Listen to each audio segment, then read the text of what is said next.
Irmãos, vamos voltar aqui para o nosso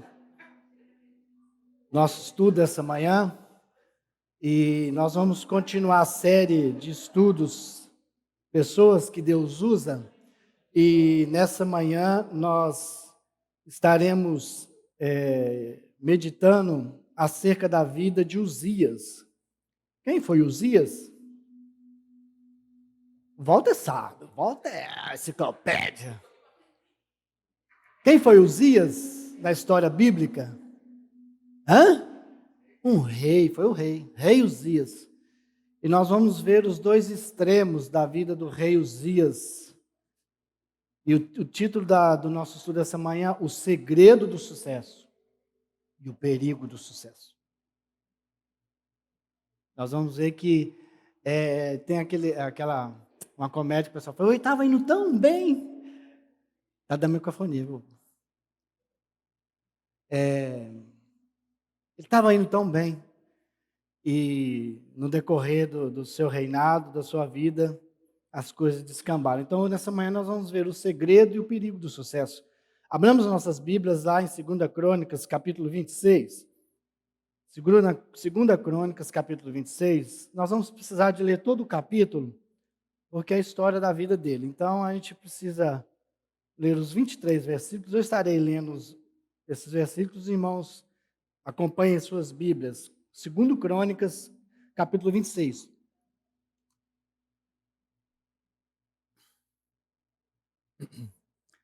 Diz assim a palavra de nosso Deus: todo o povo de Judá tomou a Uzias, que era de 16 anos, e o constituiu rei em lugar de Amazias, seu pai.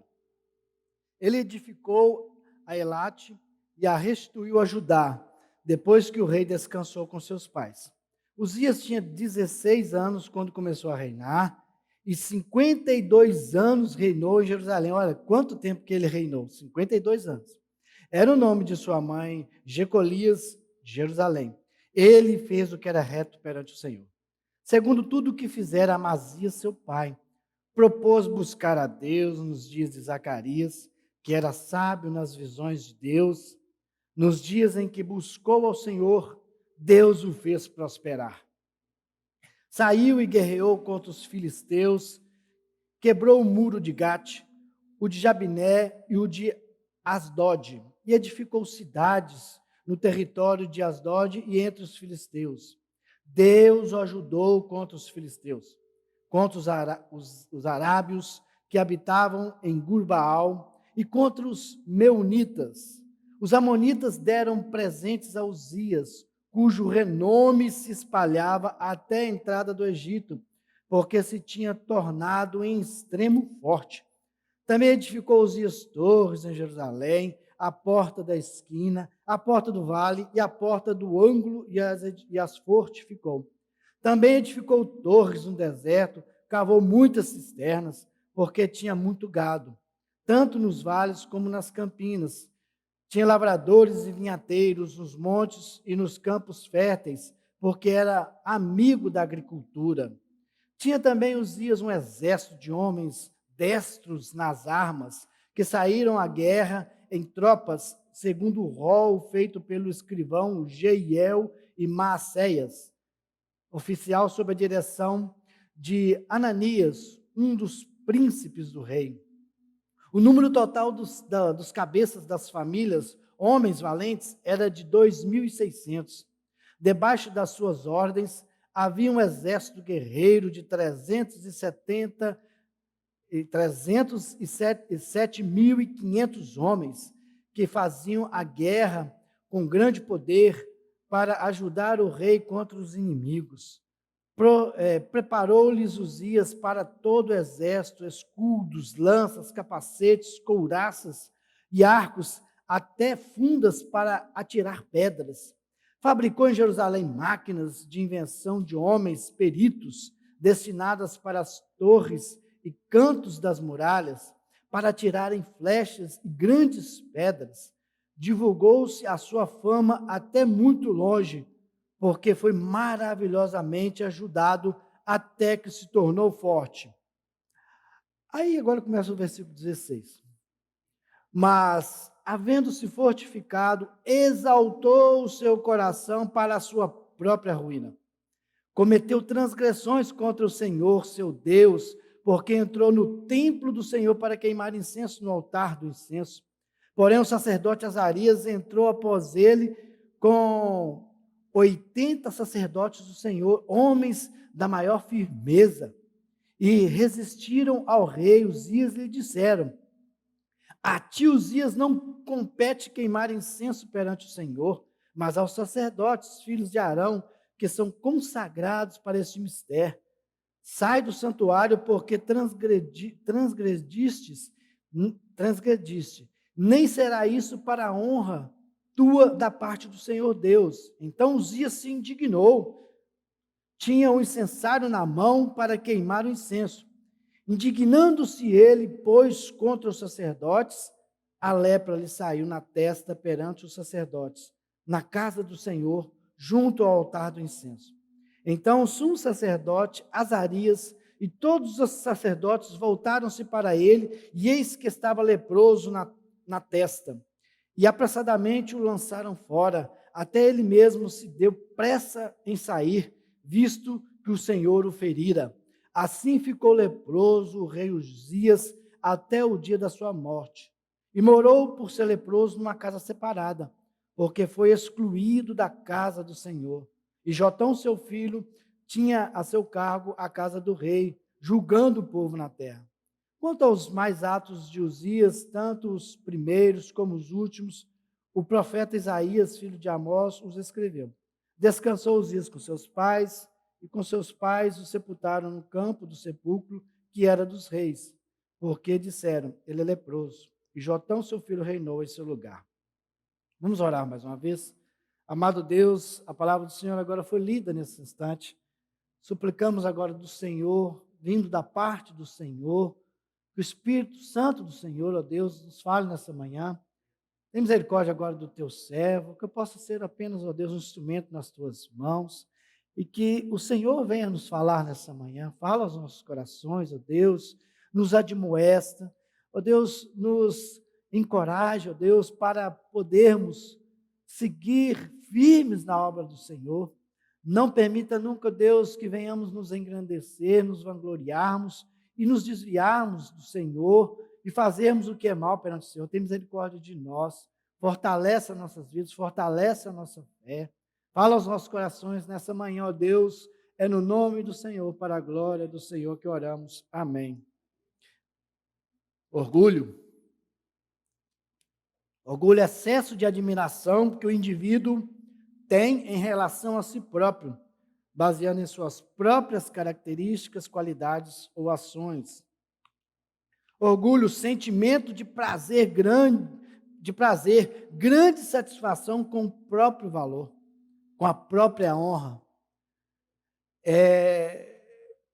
O orgulho é o pior dos defeitos do homem, porque quando o homem se orgulha, ele acha que ele não é mais dependente de Deus, primeiramente, e do próximo também. Às vezes nós achamos, eu não preciso do Paulo.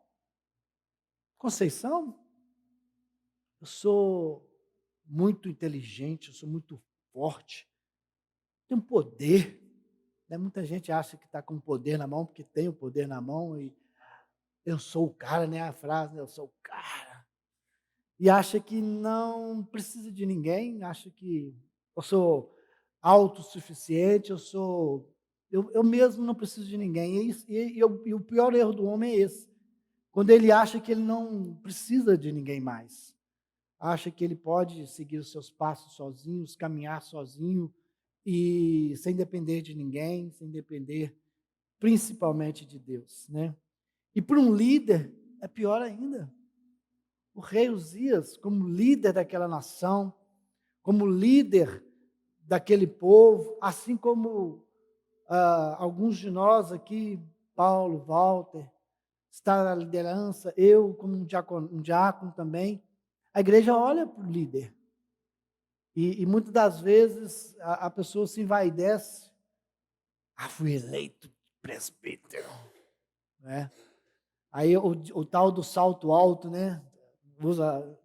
eu sou um presbítero, eu sou pastor. E aí, quando Deus põe nas suas mãos a-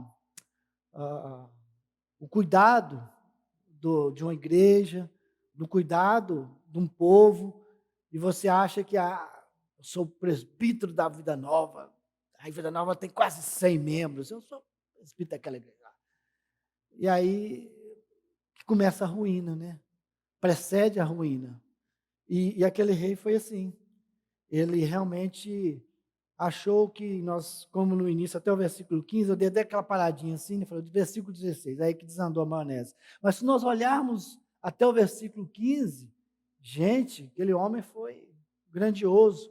Durante o seu reinado de 52 anos, foi um homem maravilhoso. E se nós olharmos a história, não foi diferente com seu pai. Se os irmãos voltarem ao capítulo 25,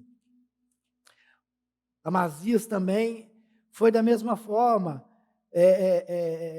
Quando a gente olha esses livros que falam dos reis, sempre começa, fez o que era reto perante o Senhor, fez o que era mal, né Walter? A Bíblia já no início ali, quando começa a falar a história daquela personagem, de início você já sabe como é que foi a história do camarada. E o pai dele não foi diferente, ele começou bem também, mas aí ele se entregou à idolatria. Embora o reinado de Amazias tenha começado bem, ele termina em idolatria e dureza de coração. E Amazias, o pai de Uzias, morre com o resultado de conspiração. O pessoal conspirou contra ele, foi lá e matou Amazias. E estava indo bem, e Uzias, da mesma forma, estava indo bem. E Henry Black fala das 10 armadilhas da liderança. E o primeiro deles é o orgulho. Depois vem o pecado sexual, cinismo, ganância, preguiça mental, ou seja, o líder não quer nem pensar, não quer parar e arquitetar algo, programar algo, assim, eu já sou bom, mas para que eu vou ficar estudando, eu vou ficar me preparando? Já sei tudo.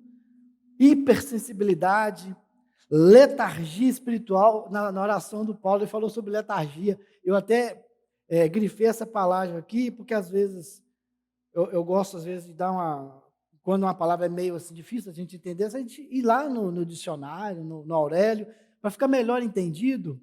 O letargia, a pessoa fica parada, ou seja, aqui, olha, estado de inconsciência, você, hã? Parou no tempo. Então, assim, ele não quis evoluir espiritualmente. Quando um líder não quer evoluir espiritualmente, negligência doméstica, é perigoso isso para um líder, né? O tal do pessoal, ele só é pastor lá dentro da igreja, na casa dele não é. Um excelente líder, um excelente presbítero lá na igreja, mas um péssimo pai.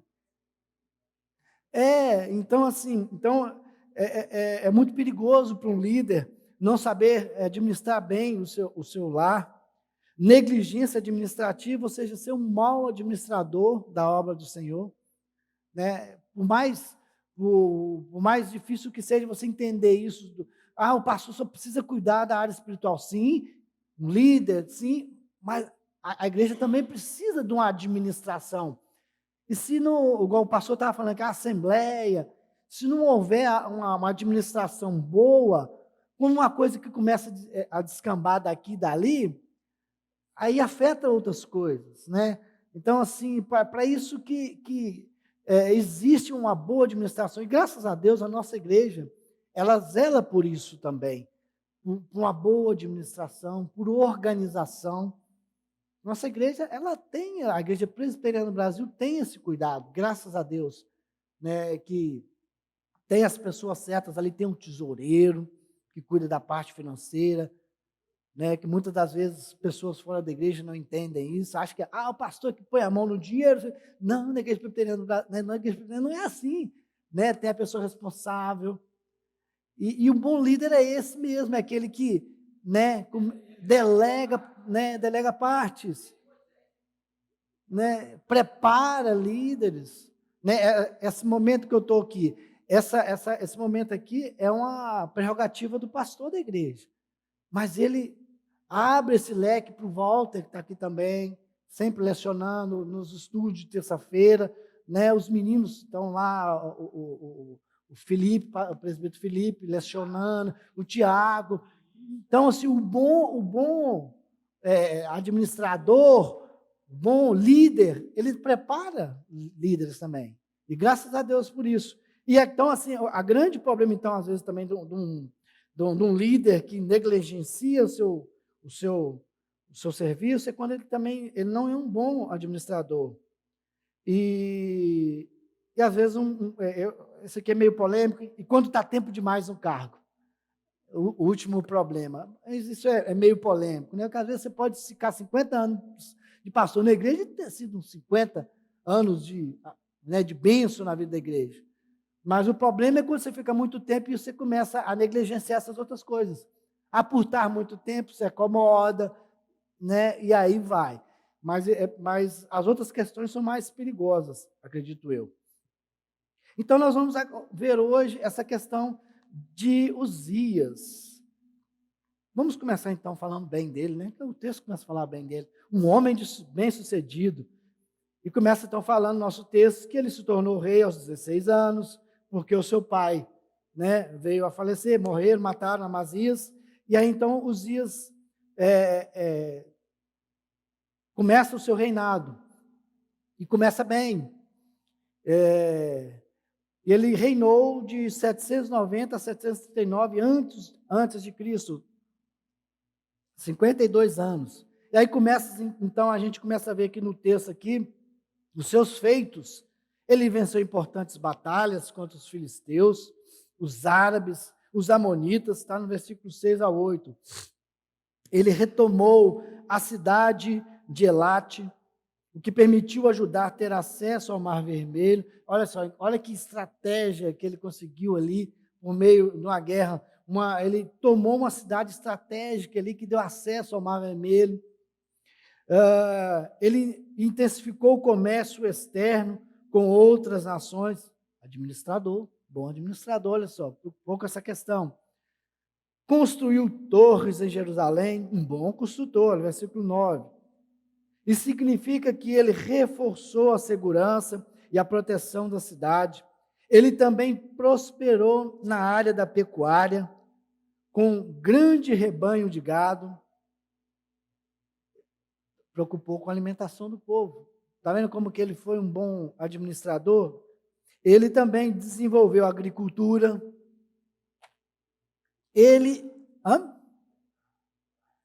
Pecuária e agricultura. E ele viu que isso era importante e investiu nisso.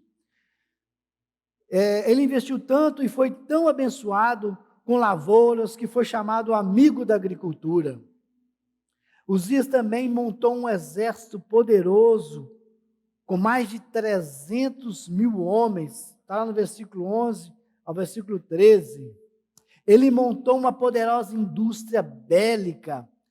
Eu acho que ele foi o inventor da catapulta, né? Acho que é aquele negócio que joga pedra, né? Você lembra desses filmes medievais? Né? Que o pessoal, para destruir as muralhas, eles colocavam grandes pedras e aí faziam com que ela jogasse. É catapulta, né? Então, pois é, eu acredito que foi ele que inventou, né? Que ele falou assim, olha, grandes armas bélicas. Então, foi um cara inteligente. Né, em todas as áreas, né, tanto nessa área administrativa, nessa área do exército.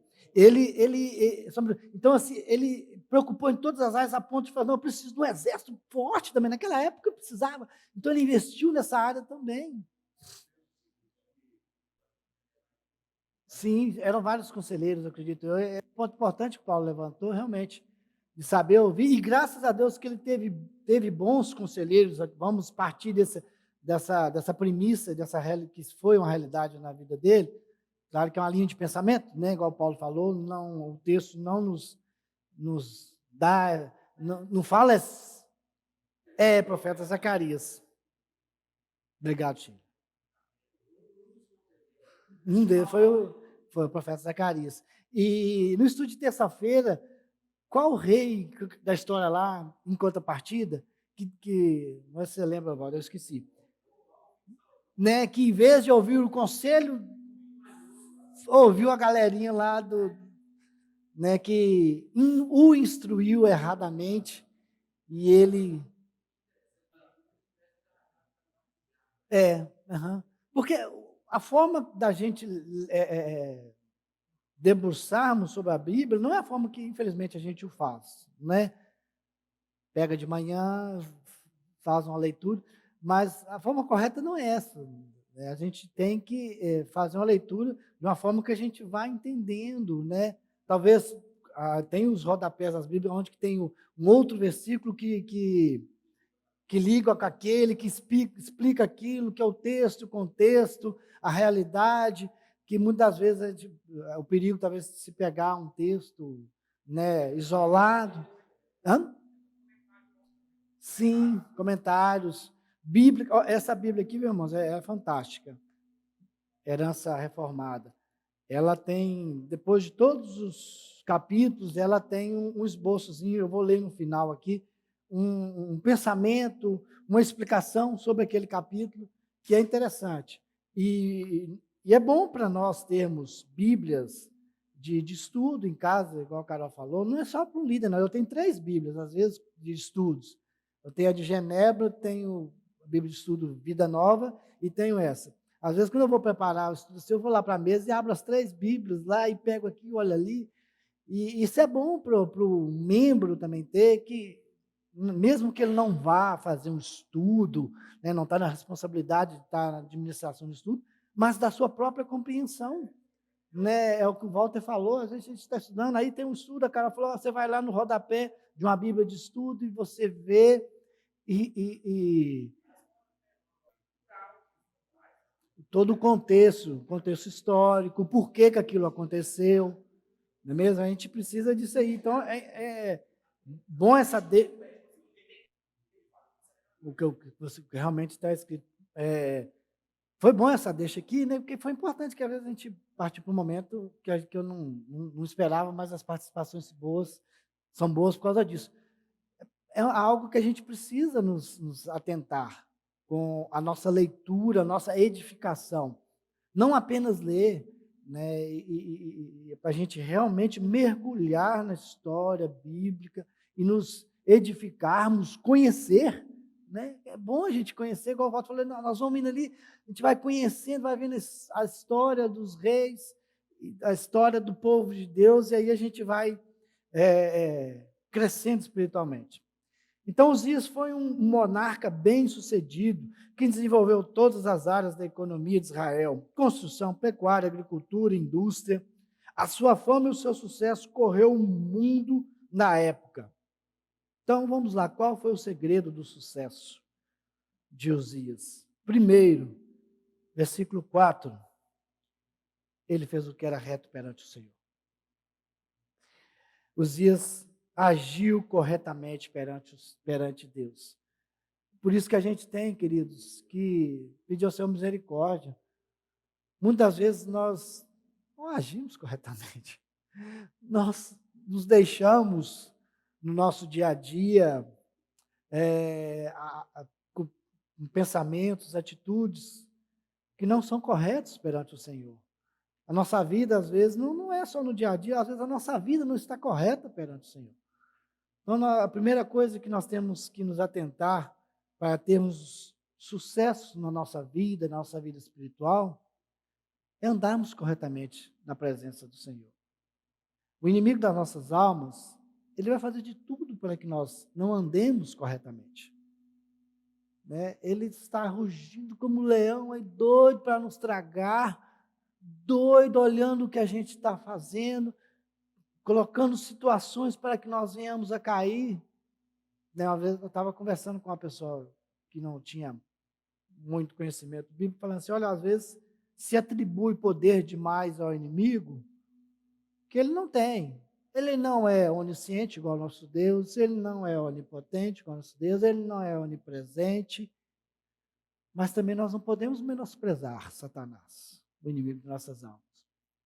Porque, apesar dele não ler a nossa mente, que ele não tem esse poder, ele está ao nosso redor e vendo as nossas atitudes. As iscas para derrubar. Porque Então, assim, ele não sabe, às vezes, que eu, vamos colocar eu para nunca, que eu sou propenso a amar o dinheiro. Qualquer situaçãozinha, eu gosto de pegar aquilo que não é meu. Você está ali, né? Às vezes a menina do caixa da loja lá do supermercado te deu troco errado, você, dançou, já era. Né? O inimigo, você gosta de dinheiro, né, camarada? Você gosta de. Ixi, lá vai assim. Você gosta de dinheiro, né, camarada? Aí o inimigo começa a colocar essas situações na nossa frente,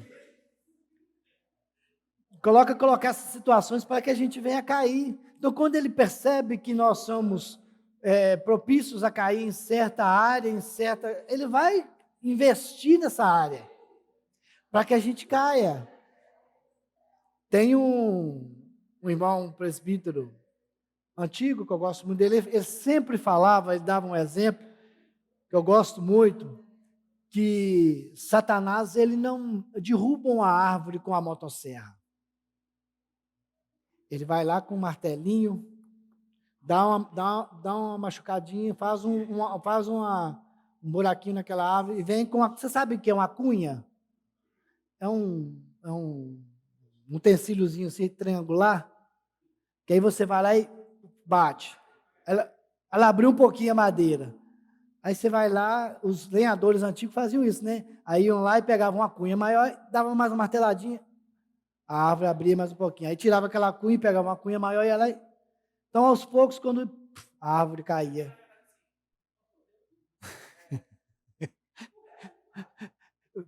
Botou a dúvida, né? A primeira cunhazinha. Então, o primeiro segredo do sucesso de Uzias foi agir corretamente perante Deus. Versículo 5, propôs buscar a Deus. Ele, então, agindo corretamente, ele buscou a Deus, buscou fazer a vontade de Deus. Então, nós devemos buscar a Deus em todas as fases de nossas vidas. Então, o segredo do sucesso dele ali foi esse: agir corretamente e buscar a Deus. E quais foram os resultados dessa busca e de fazer a vontade de Deus corretamente? Deus o fez prosperar, né? Nos dias em que ele buscou o Senhor, Deus o fez prosperar. Versículo 5. Deus o ajudou a vencer os seus inimigos. Deus ajudou contra os filisteus, contra os arábios, contra os filisteus, contra os meunitas.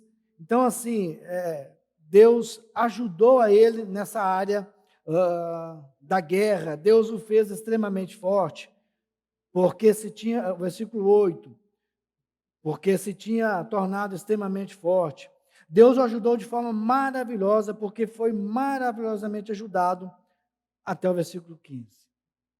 Então vamos lá, qual foi o segredo do sucesso? Fazer a vontade de Deus. Andar corretamente diante de Deus. Mas agora, qual foi o seu grande dilema que trouxe grandes malefícios para a sua vida? Nós vamos vai a partir do versículo 16. Nós vamos ver que a soberba invadiu o seu coração. E eu gostaria de dizer aos irmãos que eu pensei bem sobre isso e falei assim: olha, a soberba é uma idolatria. Por quê? Doeu, né? João Calvino disse assim: olha, o coração do homem é uma fábrica de fuja de si mesmo. Pesado, né? Aí você pensa, João Calvino pegou pesado aí, hein? Fuja de si mesmo? Como assim? Porque muitas vezes nós nos permitimos isso, como Uzias. Nós também, às vezes, nos pegamos em situações, às vezes, pequenas, e que, às vezes, Deus dá um tapa de luva na gente.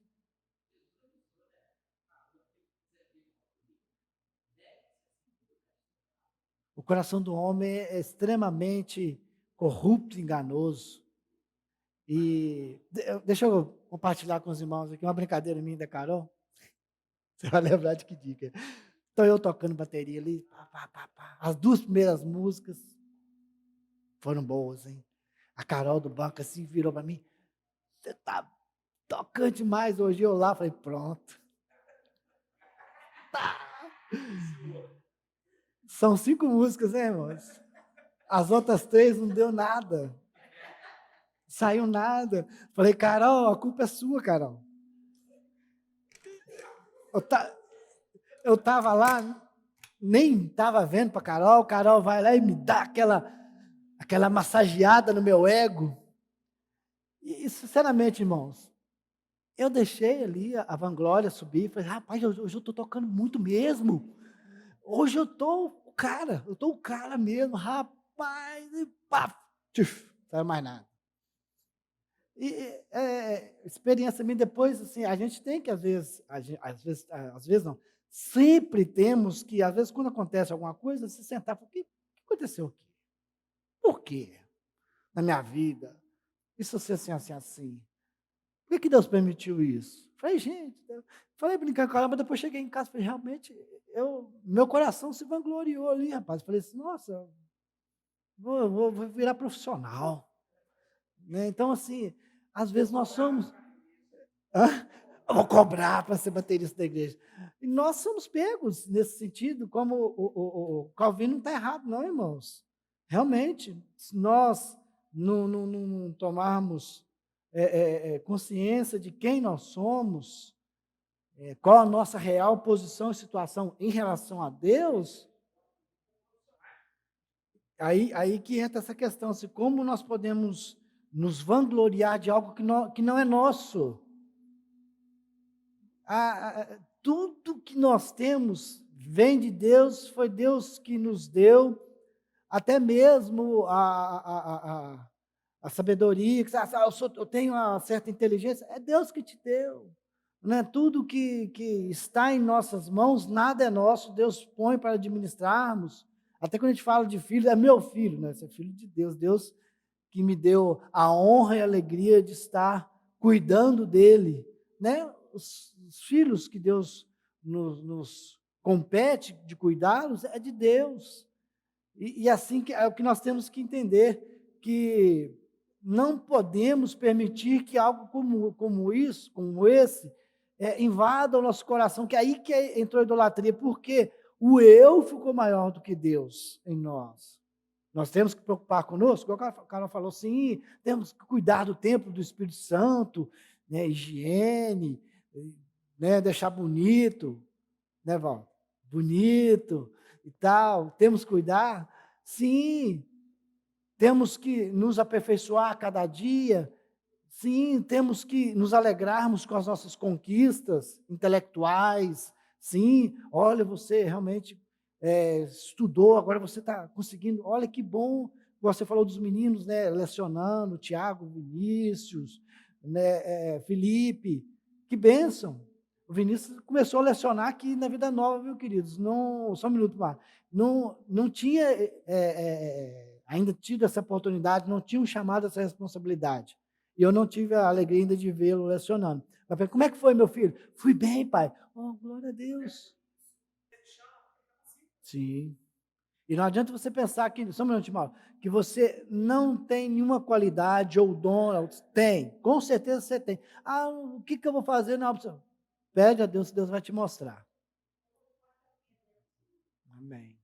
John Stott disse, toda idolatria é indesculpável. Não tem como você justificar a idolatria. Mas talvez... Não, é indesculpável, não tem como você justificar algo nesse sentido. E, irmãos, então nós vemos que esse homem, abençoado por Deus, homem que fez grandes feitos, caiu então nesse terrível erro da soberba. O grande inimigo do sucesso de amanhã, é o sucesso de hoje. Olha só o que Rick Warren disse: o grande inimigo do sucesso de amanhã é o seu sucesso de hoje.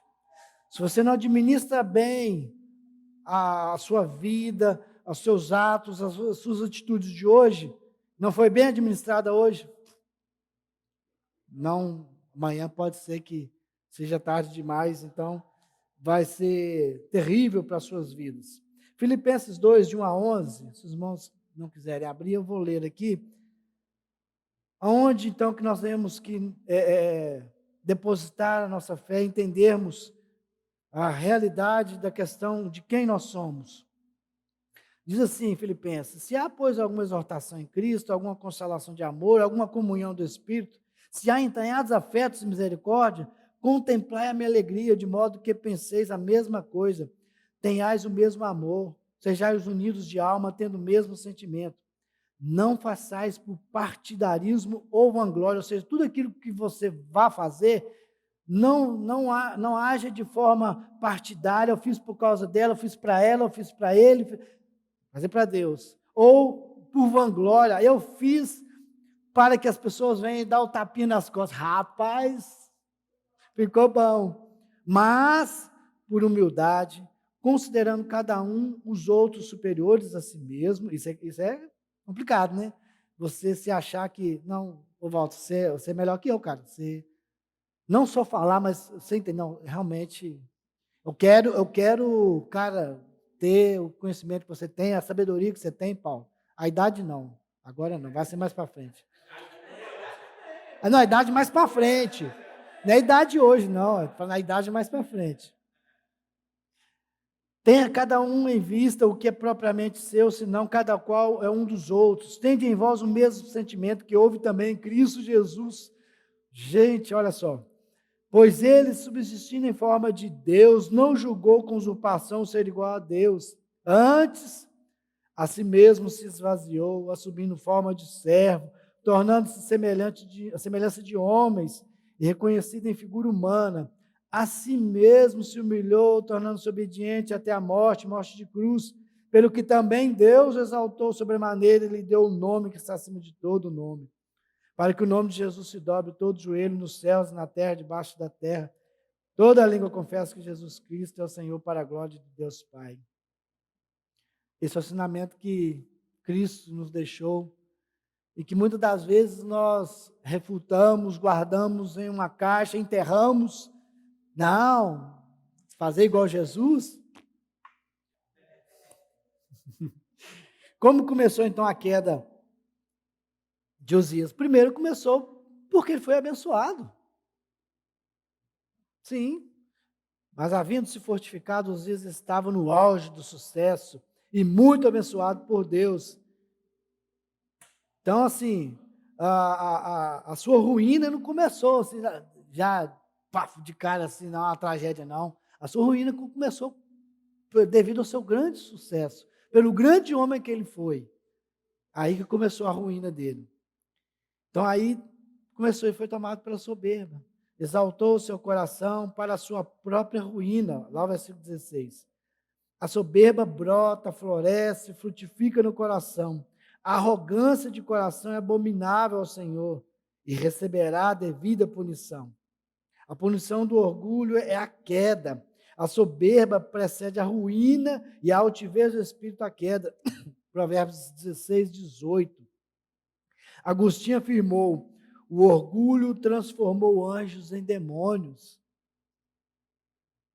O que o diabo quis ser? Fala o que ele quis ser. Maior que Deus. Pronto.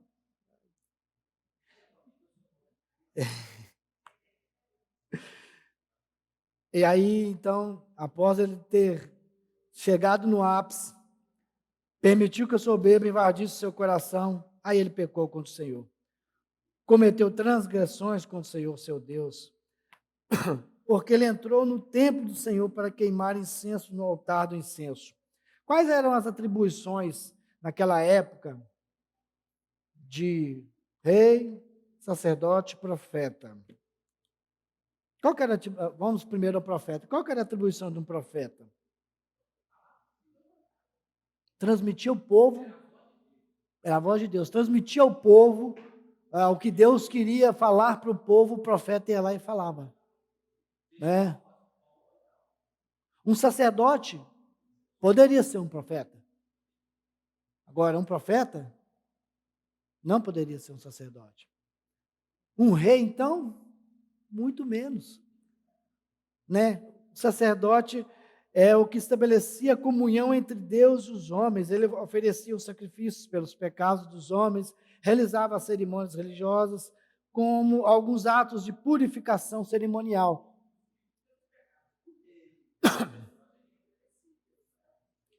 Né? Era uma atribuição de uma tribo daquela época que Deus levantou e separou para esse mistério. Qual foi a tribo? Naquela época foi Arão, não? Não, Levita, Aí nesse período foi Arão, né? A tribo de Arão. Quer ver? Olha lá, vamos ver. Descendência de Arão. Pelo primeiro sacerdote, né? Tanto que no texto fala isso, né?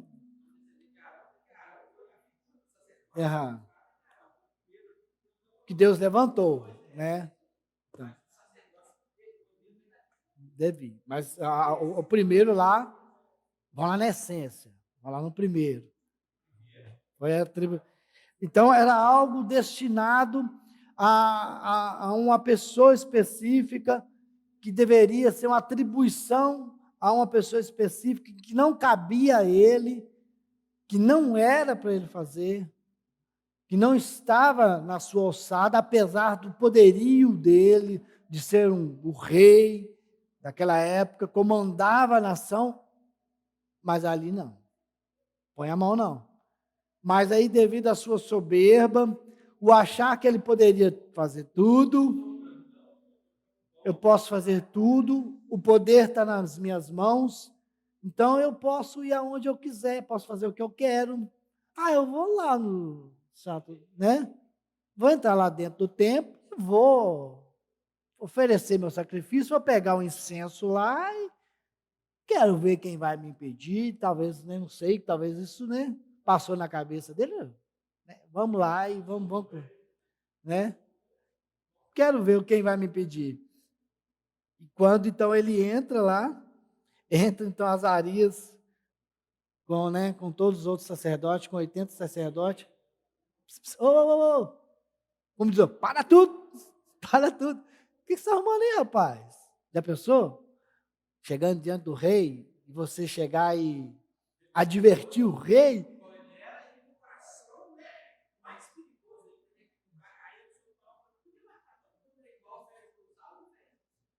Uhum. Mas ele estava ali, né, o sacerdote estava ali fazendo o que ele deveria fazer. Poderia ter sido o rei falar, não, quem é você para se levantar contra mim? Né? Aí, então o sacerdote, e aí você fala assim, de início, você fala, então tá bom, deixa eu pôr isso aqui. Não, se você olhar o texto, ele se indignou, fala, rapaz, eu vou fazer o sacrifício, sim, eu vou fazer, já comecei, vou terminar. A turma não deixa disso, né? O clima esquentou, como diz o outro, né? O negócio ficou bom, não. Aí não, vão, não. E ele se indignou, se nós olharmos aqui o texto, com o sacerdote, falou, não, ele insistiu no erro. Não sei se talvez ali, quando ele começasse, né? Deus falou, não, realmente. Não é igual a Conceição, né, Conceição? Opa, deixa eu tirar a etiqueta aqui. Deixa eu corrigir, opa, deixa eu pôr esse incenso aqui. Mas era propósito de Deus, plano de Deus, né? A gente fica assim nos pensamentos humanos da gente, né? Se não fosse assim.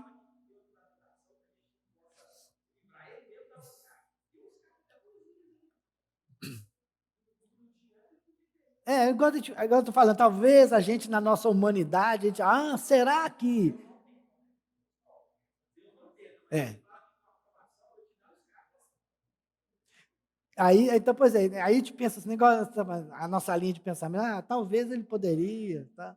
Mas o propósito de Deus já estava todo traçado na vida de Uzias, e aí ele, então, assim, e é interessante nós observarmos também, irmãos, que a sentença para quem entrasse ali, fizesse algo, era morte. É para ter caído duro lá mesmo.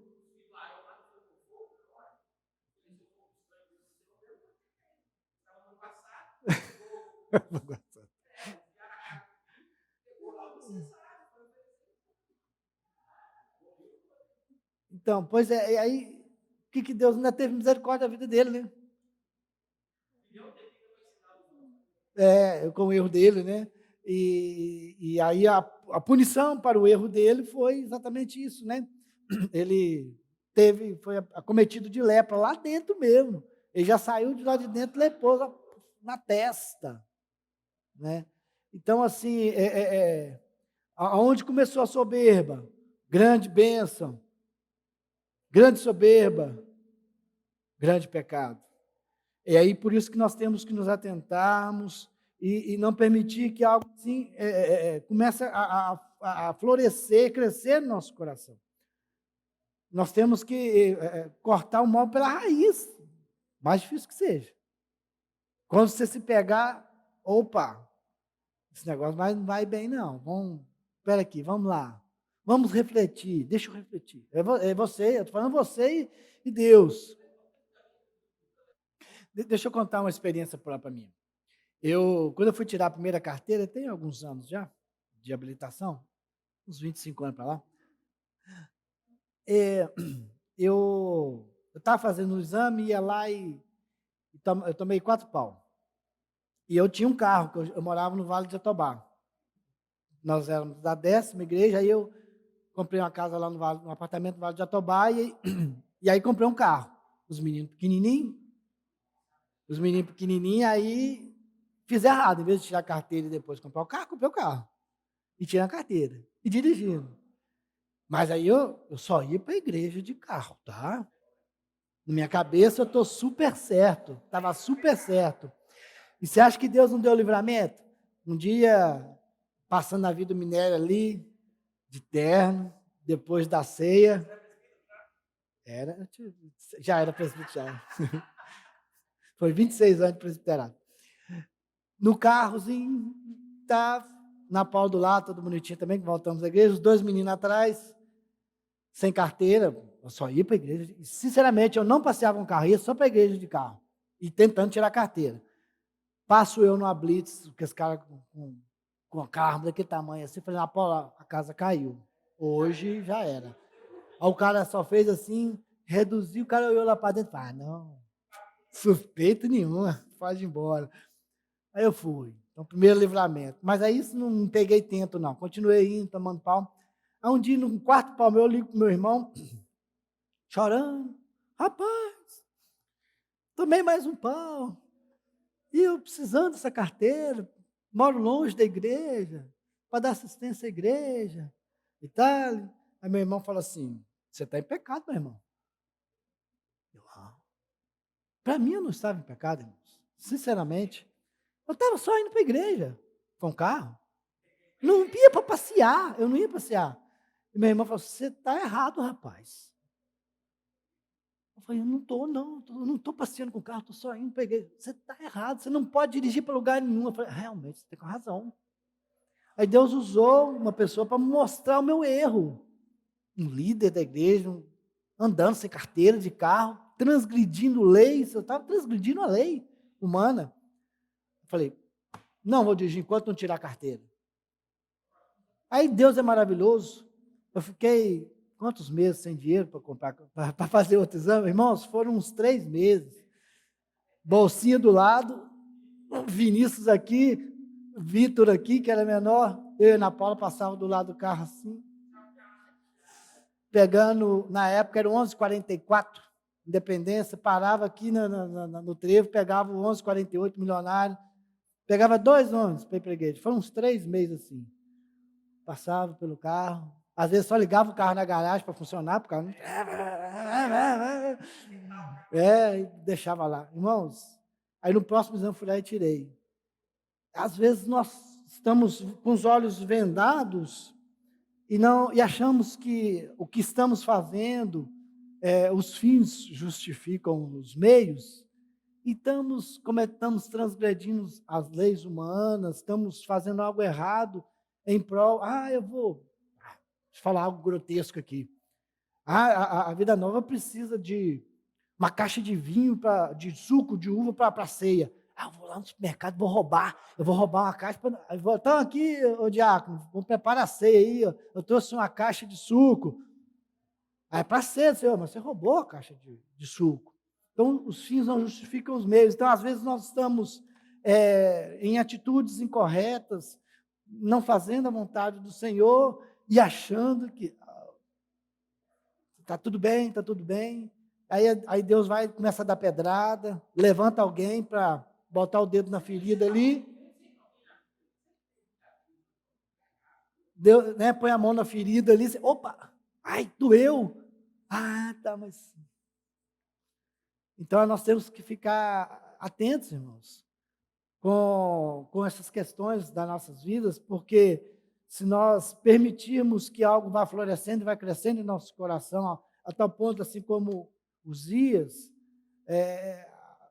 podemos ter problemas muito grandes futuramente na nossa vida, por não nos ficarmos atentos ao que estamos fazendo e o que está ao nosso redor. E comentários desse texto que nós lemos, que eu queria ler, para a nossa devoção pessoal, nosso momento aqui de elevo espiritual, nós tomarmos termos alguns ensinamentos com a vida de Uzias, com os seus grandes feitos, mas também aprendemos com os erros deles. Olha, o Senhor fez Uzias prosperar em seu reinado, de mais de 50 décadas. A prosperidade, contudo, é perigosa, quando não guardamos o nosso coração. Lá no versículo 16, então, fala assim, olha, havendo-se já fortificado, exaltou o seu coração para a sua própria ruína. É triste, mas muito comum que quando o Senhor nos faz prosperar, aproveitamos as suas dádivas, ou seja, os seus presentes, como motivo de orgulho. Eu sou tão abençoado por Deus, né? E aí isso vai invadindo o seu coração. Como o Senhor tem te abençoado? Como você pode aproveitar essas bênçãos com motivo de humildade em vez de orgulho? O orgulho de Uzias se manifestou particularmente quando ele resolveu intrometer na adoração que Deus havia reservado aos sacerdotes. Ele se tornou espiritualmente impuro, e assim Deus o tornou fisicamente impuro por meio da lepra. O orgulho geralmente está na raiz da presunção da adoração, enquanto a humildade nos leva a adorar a Deus exatamente do modo como Ele ordenou. Somente Cristo é o mediador entre Deus e os homens, nosso grande sumo sacerdote. Você está confiando em si mesmo ou em alguém mais? Ou em uma outra coisa para ter acesso a Deus? O segredo de uma vida bem-sucedida, então, é buscar o Senhor, fazer a vontade do Senhor. E aí você pode ter benefícios disso. Não, eu vou fazer a vontade, é o tal também do troca, né? Não é trocar. Mas vamos fazer a vontade do Senhor. Se vier algo, se vier uma bênção, amém, glória a Deus. Mas se Deus ainda quiser provar mais o coraçãozinho aqui, que prove.